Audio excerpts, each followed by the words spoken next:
Chapter 15. Eliminating Stressors. How important and desirable is it to eliminate the stressors in our life? Our body responds to stress with an alarm reaction. This alarm reaction in our brain signals our adrenal glands to produce a stream of stress hormones, which are chemical messengers that instantaneously increase our supply of energy, sustain blood pressure, and assist other hormones in functioning more efficiently. Our immune system, our autonomic nervous system, and our brain are directly impacted by these hormones, helping our body to adapt to the stress. The body's magnificent intelligence always serves us during stressful crises. If the stress continues for a prolonged period of time, however, serious damage may be caused as the production of the stress hormones can get out of control. When these stress hormones are out of control, our body's biochemical balance becomes upset and functions entirely out of harmony. This then empowers our immune system and leaves us open and vulnerable to invasion of dangerous infections and cancer cells. According to some scientists, stress hormones also hasten and compound the aging process. To answer the original question, how important and desirable is it to eliminate the stressors in our lives? It is evident from the foregoing information that we would be doing our bodies a favor if we were taught how to minimize or eliminate as many stressors as possible on a daily basis. Phobias. There's a condition that extends beyond the usual and normal stresses in life that's closely related to the stressors, discussed in Chapter 14. This condition often manifests in a person when unidentified and unresolved feelings, deep stressors, are present in the body. This condition is known as a phobia. A phobia is an obsessive, irrational fear or anxiety, which represents the ultimate panic attack. Phobias or panic attacks often begin to occur after there has been a separation from a loved one or a major change in a person's life. Phobias are a result of unresolved feelings and emotions or beliefs, which may have been ticking inside of you like a time bomb since the very first incorrectly perceived belief you established, i.e., I'm responsible for making everyone happy. Not that this particular belief contributes to a phobia, but it possibly could for some people. Each phobia has its own personality, but all phobias are involuntary, irrational, and inappropriate to the situation. Are you one of the 40 million people in the United States who suffer from a phobia? If you are, it's an indication that you are not in present time. That is, subconsciously, you are either living in the past or in the future, but you are mostly haunted by what has happened in the past and living with a horrendous fear of what can happen in the future. And the other characteristic of a phobia is that you're laboring under an illusion. The illusion is worry. What if? And your imagination takes it from there and runs wild. In other words, your phobic reality is a figment of your imagination, and you're living in the past. You've moved in and are residing with your old fears. Something happened in your mind that facilitated the phobic behavior reaction. Whatever the feeling, belief may be that created the phobia, it is usually rooted in some kind of fear. This fear has been stored for who knows how long in the subconscious mind, which is connected to the nervous system. When this fear is triggered quickly by a sight, a smell, a touch, or a sound, it arouses feelings of anxiety, fright, and panic, almost like someone has a gun to your head.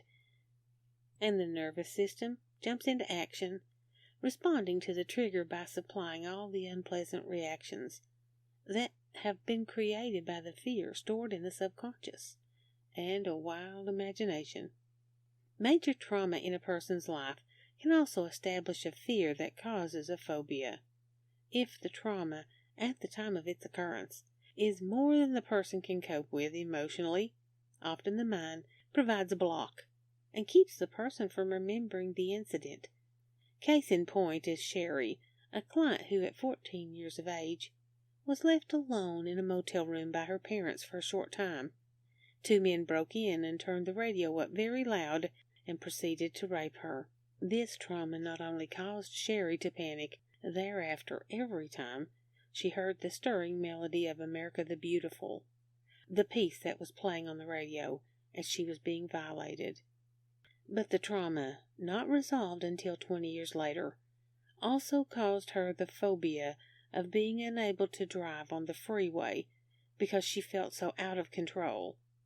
Sherry had blocked the incident from her remembrance because her phobia caused her so much pain and was becoming continually worse. She was willing to see if the script could bring her any relief. So, Sherry used the script to go to her beginnings and locate the cause of her panic every time she hears America the Beautiful. She also addressed her feelings of being so out of control in the freeway. The block was removed, and a remembrance of the incident returned. Several other feelings associated with these phobias were successfully addressed with the script, and a healing was effected. Needless to say, Sherry was more than relieved and grateful when she found that she no longer was bothered by these old phobias. Phobic victims are usually bound or locked up inside with two fears. First, they may have the fear of driving on the freeway, and then they have the second fear, the fear of the primary fear, the fear that they will lose control and do something that is dangerous or embarrassing. Even though buried feelings and beliefs may not have created a full-blown phobia yet, a person needs to be aware and recognize when one of their five senses triggers the start of a phobic reaction.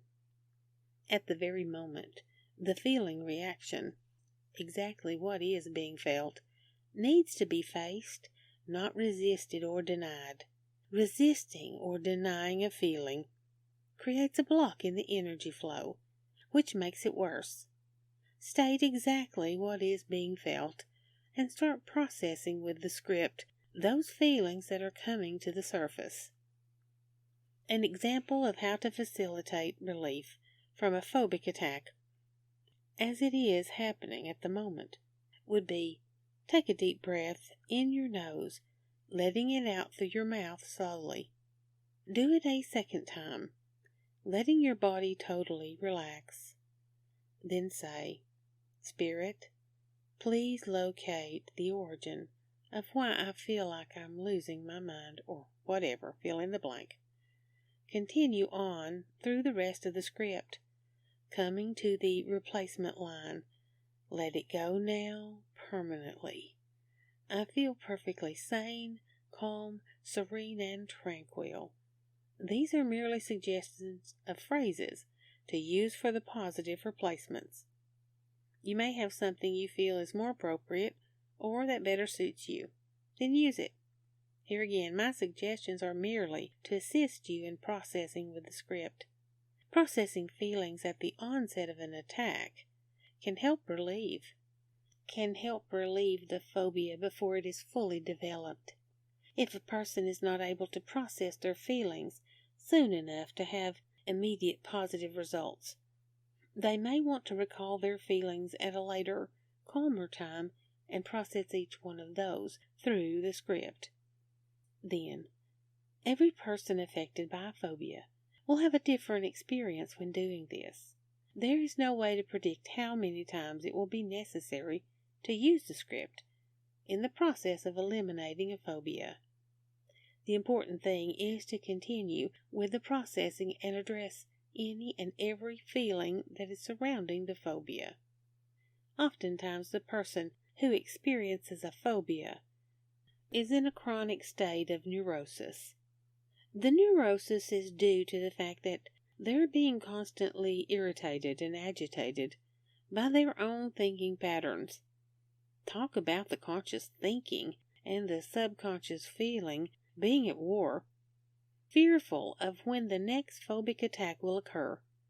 Their neurosis is compounded by the added state of fear.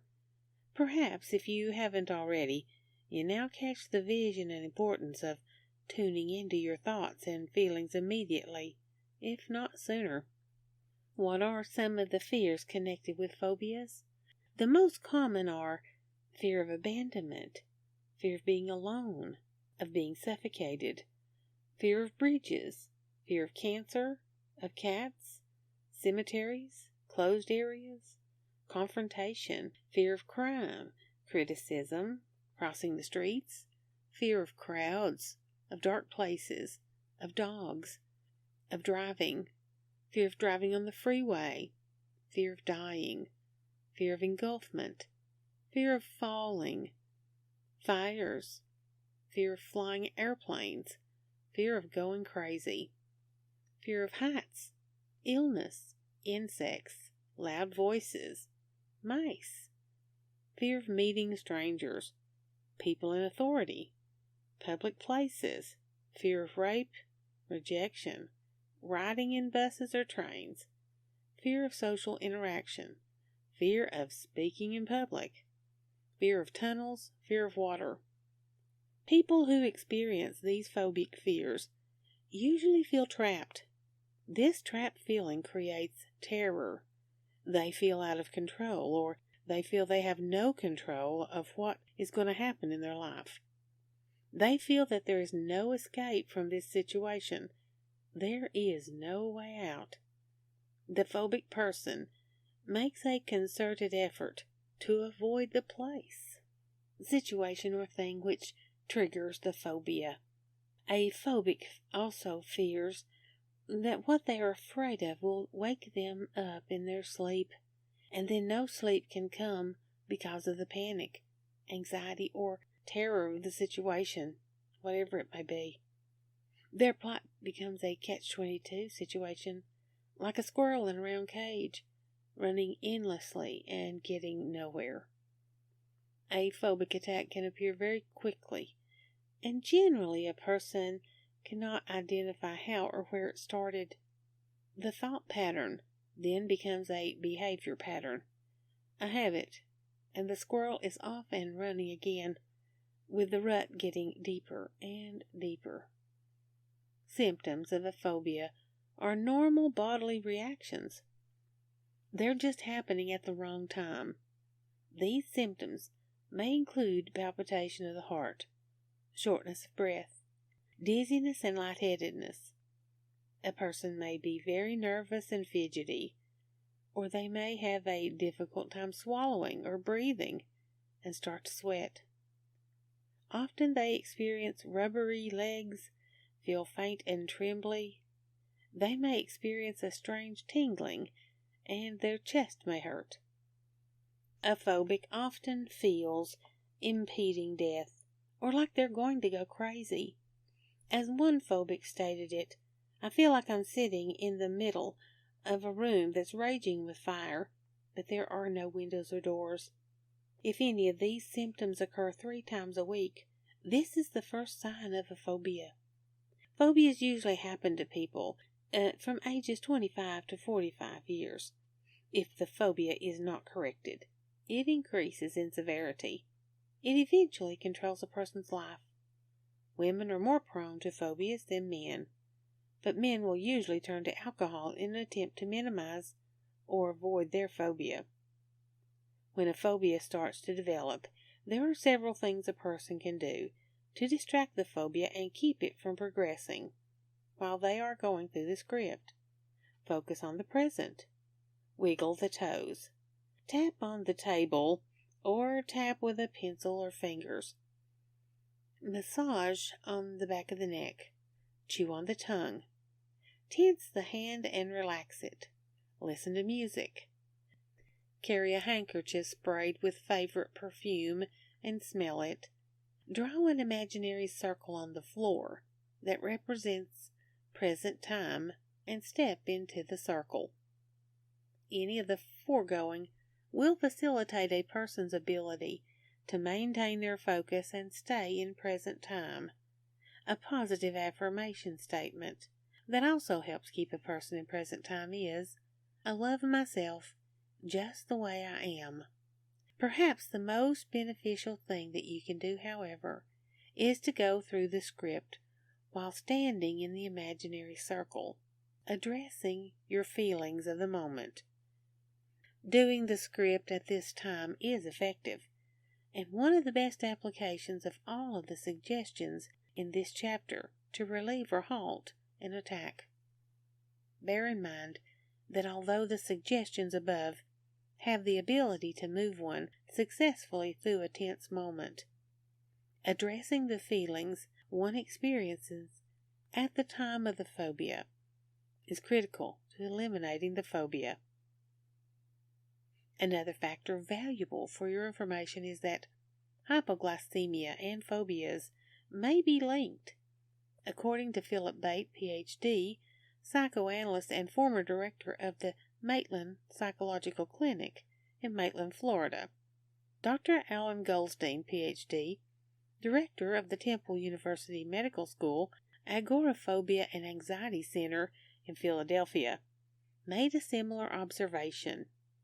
He says that the typical diet of their patients includes lots of sweets, as high as 10 cups of coffee a day, and very few slow-release, high-protein foods.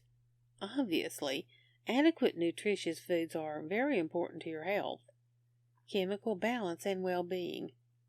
So you may want to evaluate your eating habits, along with recognizing your feelings.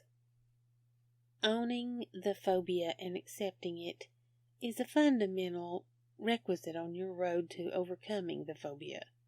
The Complete Guide to Your Emotions and Your Health tells us that 2 former phobics, when asked what their single most important advice would be for other phobics, recommend turning to family and friends for support, rather than hiding the problem from them. They encourage phobics not to be embarrassed about telling others. It's important to believe that there is hope and that you are not alone. If the person experiencing a phobia has someone with them, they feel protected, whereas if the person is alone, they feel isolated. The anxiety and apprehension they undergo from worrying that they will encounter their worst possible imagining becomes their reality. These feelings can cause a person to become mentally, emotionally, and physically crippled. Hormones and glands become imbalanced. The longer the phobia continues, the worse it becomes, until 18% of the people who experience panic attacks commit suicide. So help yourself by addressing your feelings as they occur. Stress can cause suicide. One Sunday afternoon in the spring of 1990, I received a telephone call from a 30-year-old friend of mine in a neighboring state. We'll call her Jean. I wasn't prepared for Jean's declaration to me over the phone. She told me that she was about to commit suicide. I'd never heard anyone so despondent. The hopelessness in my friend's voice was heavy and oppressive. I persuaded her to talk to me about the reasons she didn't want to live any longer. As Jean talked, I listened for cue words and phrases that indicated to me what she was really feeling, and I wrote them down quickly. I knew it was possible to talk Jean out of this because of the fact that she had reached out by calling me. Her call was an attempt to have someone stop her. When the person contemplating suicide tells another person they're about to kill themselves, they're really reaching out for help, for someone to stop them. Whether a person succeeds in committing suicide or not, their intent to do so is usually a very strong indication that they're trying to get a message through to someone. The old tapes they've been playing over and over again in their head have become worn out, but they don't know how to change them, so they just give up. because they feel there is no way out of their situation. Their mind often drives them and gives them inappropriate messages until they're successful at ending their life. The real message a suicidal person is actually communicating is, I really don't want to die. I just don't want to live like this anymore. I can't stand the pain. I can't see any other way out. Their problems seem insurmountable because of their inability to handle frustration and the stresses of life. The memory of perfection in their cells is definitely distorted. Very often, a suicidal person is experiencing acute depression or extreme fear. Suicide to them seems the only way to overcome the pain. They feel that suicide is a permanent solution to their problems. Yes, it's a permanent solution, but to a temporary problem. As Jean and I talked, a clearer picture of the intense internal conflict that she was battling began to emerge. Her internal unresolved stressors had piled too high for her to handle. I asked her if she would be willing to go through the script. She agreed. I had Jean repeat it after me. To herself, Spirit, please locate the origin of why I'm feeling that everything is hopeless. We finished the script and replaced everything is hopeless with, I feel faith in the future. I feel it can be bright and happy. I feel excited to be alive. I feel optimistic and hopeful. After we zeroed in on additional key feelings, went through the script a few more times, addressing some of her other fears, I heard a change in the timbre of her voice. The desperation she had exhibited earlier had been reduced to semi-calm. I was finally able to reason with her, and we talked further.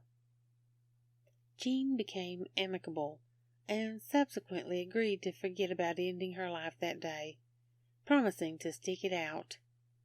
I told her I would call her each night of the ensuing week to see how she was faring, which seemed to please her. I also encouraged Jean to keep the script, a copy of which I had given her earlier that week, available for her immediate use each time she felt any negative thoughts or feelings coming her way. The suggestion was made to Jean that she quit running away and face the truth, and the inevitability of her suffering the natural consequences of something that she had done that required justice be met. We examined the worst thing that could happen to her in this event, and discussed it for a while. During our time on the phone, I felt that Jean had experienced about a 180-degree shift, for which I was very, very relieved and grateful. As a sidelight, about 2 weeks after our conversation, Jean was offered the ultimate job in her profession. She could hardly believe her good fortune. Although Jean still continues to have her challenges, the quality of her life has improved to the degree she allows it. As you can see, the neuroses that are possible to develop from stressors going unattended are wide and varied. How sad it is for a person if these stressors are not acknowledged and resolved. Yet how simple it is to start addressing them now. Natural laws are simple. It's human beings that make natural laws complicated. Remember the KISS principle? Keep it simple, sweetheart. No matter what degree of stress you're experiencing at this very moment, remember, the stress is caused by unresolved feelings. The thinking and the feeling are at war. The thinking and the feeling need to get together, to be integrated, to become one. No matter what your challenges are, or how many you have, they can all be addressed with the script, and healing can begin. You are your own steward. You are your own director, and you get to orchestrate the outcome of your life. Why not begin right now? All it takes is a willingness to own the problem and a commitment to get started. So, do it.